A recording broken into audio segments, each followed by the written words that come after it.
Hello and welcome to Kotak Chat Room presented by Kotak Securities. I'm Indu Chaudhary and today we will talk about Harsha Engineering International Limited.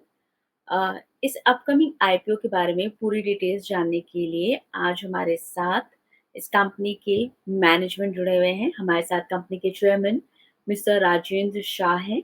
साथ में mister Shah, welcome to Kotak chat room. Thank you so much, sir, for joining in.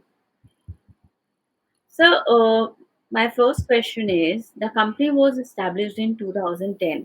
So, why does the company wish to join the main board now? Is it the right time to join the main board? What are your views? This company was actually started in 72 as a partnership company. In 86 we have converted into private limited और अभी हम सोच रहे हैं कि we have very good establishment, बहुत अच्छी market दिखाई दे रही है, तो we want to go faster for expansion. इसलिए हम अभी और हमारी वैल्यू अनलॉक करने के लिए हम अभी मार्केट में आ रहे हैं। Sure, sir. So, क्या आपके प्लान है सर? कितना फंड आप यूटिलाइज करना चाहते हैं? How are you going to utilize that fund?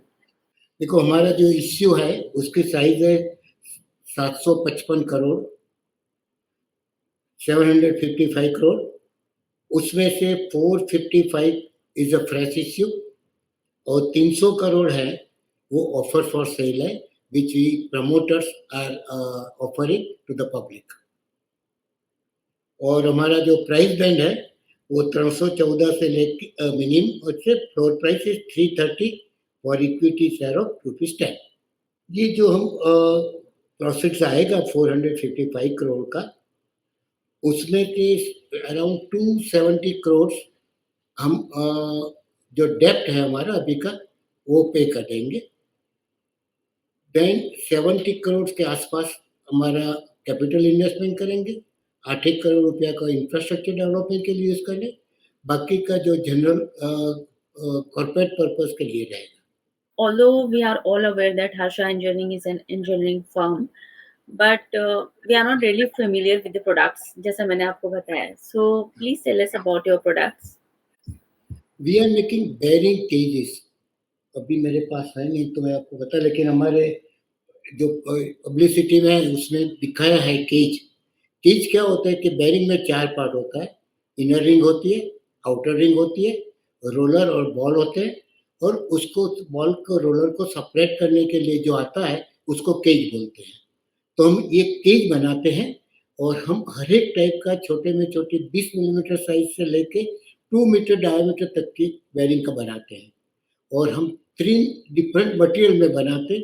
हम ब्रास में बनाते हैं, स्टील में भी बनाते हैं और प्लास्टिक में भी बनाते हैं। और वी आर सप्लाइंग टू, हम सप्लाई करते हैं जितनी इंटरनेशनल बेरिंग कंपनियां हैं, जो फर्स्ट 6-10 बेरिंग कंपनियां हैं, इस सब को हम सप्लाई करते हैं। हमारे 2 प्लांट अहमदाबाद में है, एक प्लांट चाइना में है और एक प्लांट रोमानिया में है। So sir, going forward, I would like to understand कि ये जो products हैं आपके, जो आपने bifurcation करके हमें समझाया है, so which segment is generating the highest revenue for the company? हम काफ़ी इसमें करते, देखो हम 2 तरह के उसको ये बोलते हैं। एक बोलते हैं कि यूज़ इन ऑटोमोबाइल, दूसरी इंडस्ट्रियल, तीसरी कंज्यूमेबल। तो हर एक एरिया में हमारा काम है। ऑटोमोबाइल का हमारा करीब 40% होगा और इंडस्ट्रियल बेरिंग्स है उसका परसेंटेज 60% होगा। इंडस्ट्रियल में सब कुछ आ जाता है कि मान लो कि विंड मिल है, सोलर है, ट्रैक्टर इंडस्ट्री है, इंजीनियरिंग इंडस्ट्री है, एग्रीकल्चर इंडस्ट्री है, मशीनरी है, सब मशीन टूल्स है, सब में हमारी बेरिंग यूज़ होती है। हमारा केज यूज़ होता है। हम बेरिंग नहीं बनाते हैं, बेरिंग का केज बना के हम देते हैं। बेरिंग मैन्युफैक्चरिंग कंपनी जो है उसमें से उसको असेंबल करके बेरिंग बनाते हैं। सर, मैं कंपनी का परफॉर्मेंस देख रही थी, तो अगर हम पास्ट ईयर्स के परफॉर्मेंस को देखें तो कंपनी ने 2020 के बाद कंपनी का जो प्रदर्शन है वो काफ़ी इम्प्रूव होता गया है। कहीं इसमें कुछ कमी आती हुई नज़र नहीं आई है जो नंबर्स हैं। तो क्या आप लिस्टिंग के बाद भी जो आपका बिज़नेस मॉडल है या स्ट्रैटेजी है, वो सेम फ़ॉलो करने वाले हैं? मतलब what would be your strategy post listing? या our strategy is that we हमको डबल डिजिट ग्रोथ करने का है कमिंग टाइम में, क्योंकि हमारे पास काफ़ी हम अपॉर्च्युनिटी देख रहे हैं।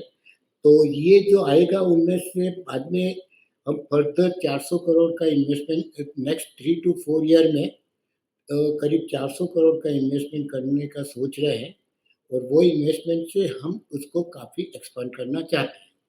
तो हमको विश्वास है कि हम डबल डिजिट ग्रोथ मेंटेन कर पाएँगे। Okay.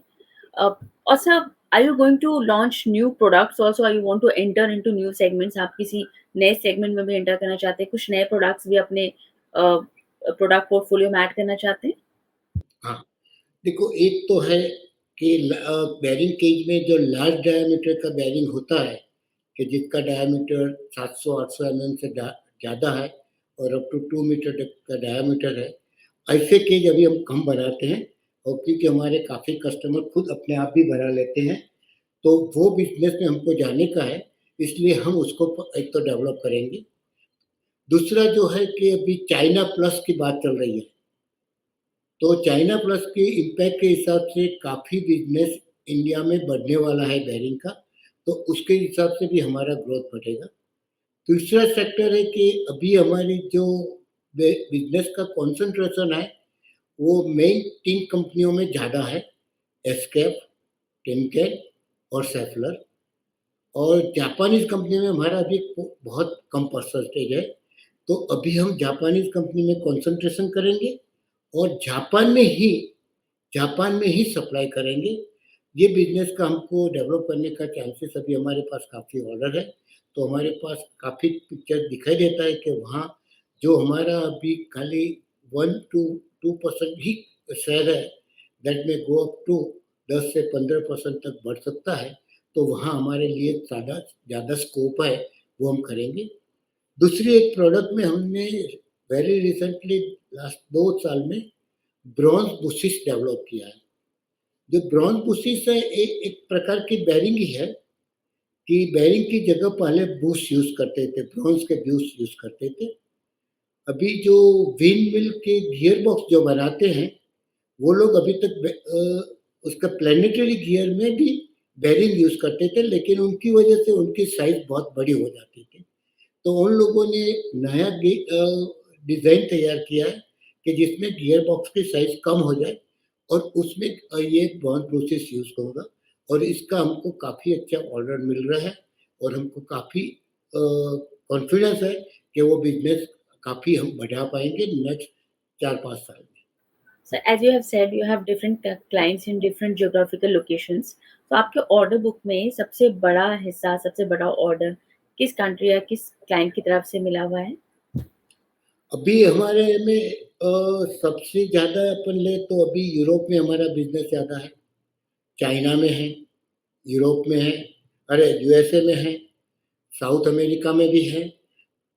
अभी हम करीब 20 से 25 कंट्री में मटेरियल सप्लाई करते हैं, और वो कंटिन्यू रहेगा। हमारे ऑर्डर बुक्स में क्या, अभी हम ये साल हमने करीब लास्ट ईयर में 1300 करोड़ का किया है, और ये साल में करीब हम 1500 करोड़ तक पहुँच जाएँगे, ऐसा हमारा अनुमान है, और ऑर्डर है हमारे पास, और इसके हिसाब से हमारा रन रेट भी चल रहा है, तो इतना हम करेंगे। अगले साल फिर से और बढ़ेगा, तो डबल डिजिट ग्रोथ है, वो हमारा कंटिन्यू चालू रहेगा। So now since the pandemic is behind us, how do you see the growth of your business? How do you see the demand? अभी तो डिमांड अच्छी है, कल क्या होगा को कोई भी अनुमान नहीं कर सकता है, लेकिन ओवरऑल हमको दिखाई दे रहा है कि मार्केट काफ़ी अच्छी है, और मार्केट रहेगी। कि देखो बेयरिंग का क्या है, बेयरिंग में क्या है कि लोगों को अभी स्पीड में जाना है, जहाँ भी स्पीड है, वहाँ फ्रिक्शन है, और फ्रिक्शन रिड्यूस करने का एक ही तरीका है, वो है बेयरिंग। तो बेयरिंग का यूज़ डे बाय डे बढ़ने वाला है, उसको कम नहीं कर सकेंगे।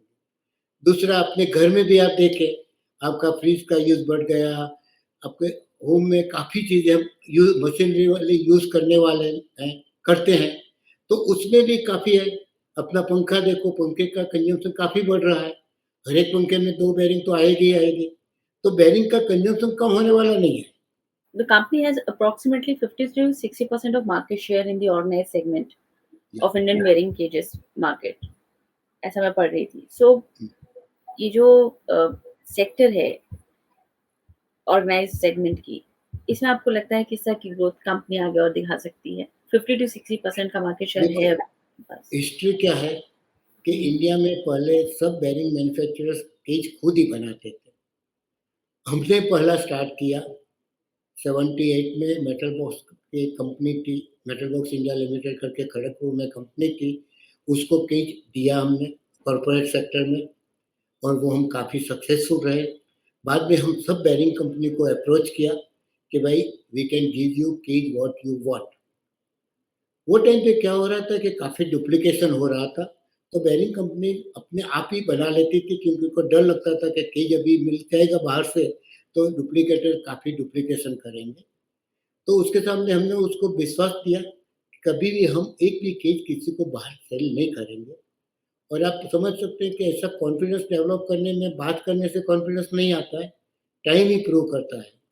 तो 82 से हमारी ये प्रोसेस चालू हुई थी। 92 और 95 में कल ऑलमोस्ट ये प्रोसेस खत्म हुई। हर एक कस्टमर को हमारे पे कॉन्फिडेंस आ गया और हर एक कस्टमर ने अपनी बेयरिंग की जो इनसाइड में बनाना था वो ऑलमोस्ट बंद कर दिया। तो वी आर द पायोनियर और नेचुरली जो पायोनियर होता है उसको ऑलवेज फर्स्ट स्टार्ट का एडवांटेज मिलता है। तो वो एडवांटेज हमको मिलता ही रहेगा। आज आप देखिए रेलवे की बेयरिंग है, whosoever is supplying to bearing to the railway कि we are supplying।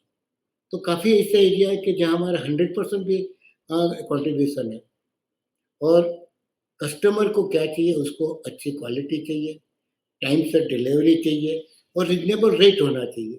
वो तीनों चीज़ को हम फॉलो करते हैं। हम ऐसे नहीं करते कि चलो कस्टमर की ज़रूरत है तो क्या पैसा एक्स्ट्रा ले लो, नहीं।